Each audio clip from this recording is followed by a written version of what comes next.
What's going on everyone, my name is 8-Bit Preston and welcome back to the Sonic Retrospective. In the last episode we covered Sonic CD, Sonic's only outing on the Sega CD, which was seen as a flop at the time but nowadays is considered a fan favourite amongst many. In today's episode we're going to be covering Sonic 3D Blast on the Sega Mega Drive, Sonic's last outing on the Mega Drive as well as his first outing on the Sega Saturn. Now, I'm not going to be talking about the Saturn version, but I will mention now that it's basically the same game, it just doesn't look as vibrant. And the PC version is basically the same game as well, it just runs better. But without further ado, let's go!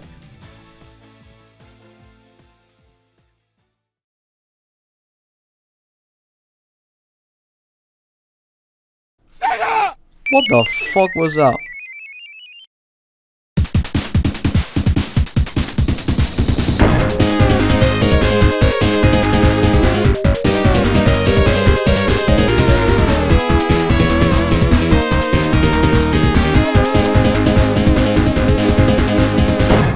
It's important to note that this was Sonic's first true 3D outing, so we aren't expecting much here because it was an experiment and it wasn't even proper 3D, it was more of an isometric viewpoint.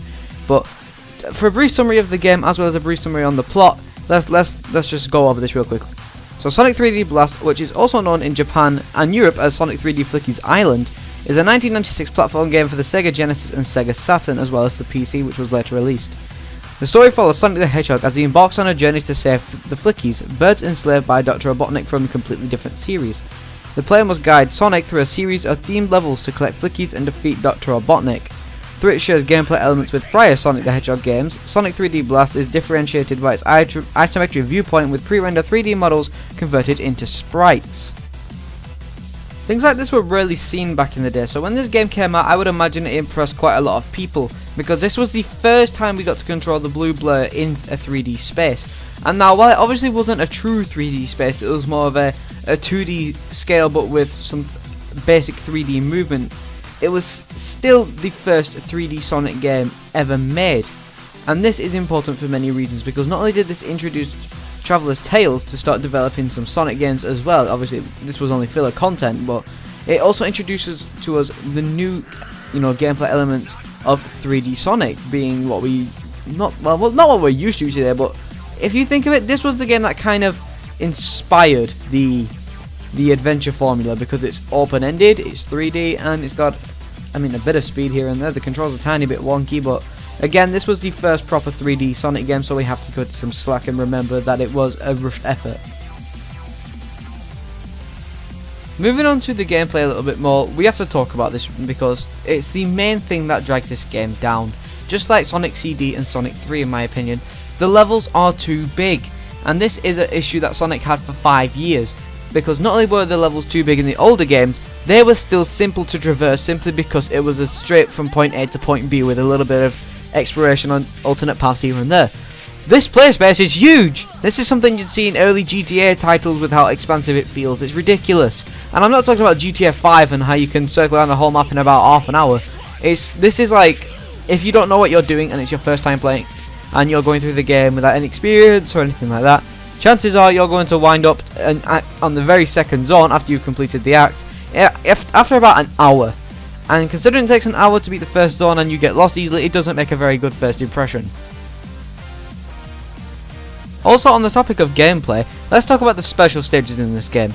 The special stages are quite the oddball in this game, because some of them are different and some of them aren't, if that makes sense, because depending on which version of the game you're playing, there are a different type of special stage.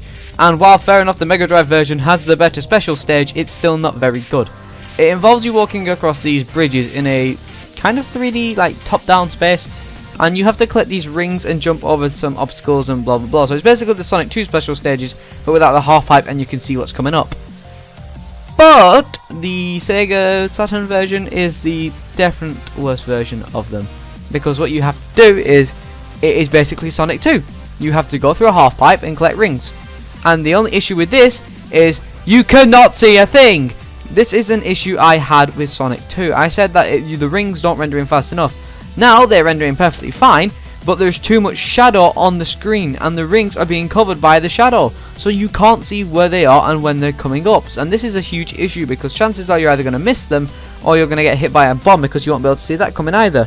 which is a big load of boosh, because if you can't see it, then how do you expect us to beat these special stages if we don't know them inside and out? The way you access the special stages in this game is quite unique, however. You have to collect a set amount of rings and approach Knuckles, who is hidden somewhere throughout the stage, and he will transport you to the special stage in the Genesis version / Mega Drive. But in the Sega Saturn version, he will pick you up and he will glide with you to the special stage, which I think is kind of nice. And in the Mega Drive version, you obviously have a 2D sprite in a 3D playing space, but then in the Sega Saturn version, you have a 3D sprite in the style of the Sonic Mania special stages, which I thought was kind of nice, because obviously it's a blend between the Sonic R graphic style, but also I didn't realize that it was a blend of this graphic style as well. That's a kind of nice detail, actually.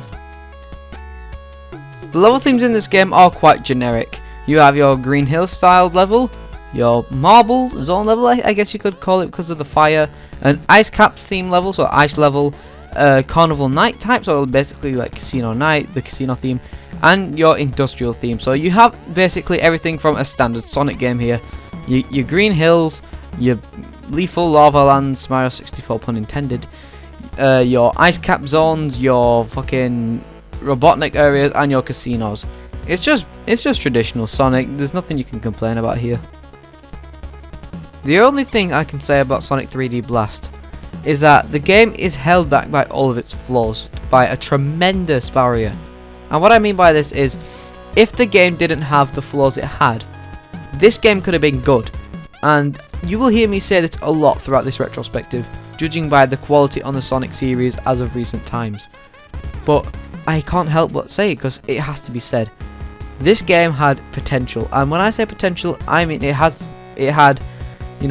everything it needed to be a great game, and also a good game for now, as well as a hidden gem potentially. But it just ended up being a waste of time. Not because it's a bad game, but because it's just boring. There's nothing to the game. It's playable and it can be enjoyable, but at the same time there's nothing special about this game, which is a real shame, because this has been the case with more Sonic games in the past, and it's a real waste of time and effort on the developers' part, because not only is their work not being appreciated for what it actually is instead of what it could have been, but there's just nothing to appreciate here. I'm sorry, it's just so bland. If there's one thing I can stress about really quickly, it's the boss fights in this game. They're all shit. They involve you just smacking Eggman a couple of times, but the final boss fight, this is one of the worst final boss fights in Sonic history, and when I say that, I don't exaggerate. This is a fucking awful boss fight. Not because you have to dodge some boosh attacks or whatever, because 1, it's boring. 2, the visual style of this game makes it almost impossible to actually focus. 3, the boss is too difficult. And when I say difficult, I don't mean because of its move scheme or anything. Its move scheme is as bland as can be. I mean it's difficult because it is just a difficult boss. Not only just because of its mechanics, but because of the view of the game.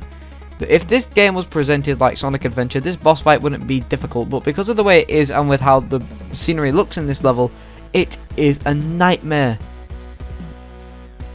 And another thing that makes this game shit, there's no save feature! Sonic 3 came out in 1993. This game came out a whole 3 years after. And that game had a save feature. You could have up to 5, maybe 6, I don't know, maybe like 6 save files. There's none in this game. And if you die and get a game over, which you will game over eventually because of the level design or whatever, or especially on the final boss like I did one time, you will lose your shit. Not because it's, because it was like, oh yeah, that was really difficult, I'm gonna rage. Because there's no save. And because you can't save, if you get a game over, you're going back to the start of the game.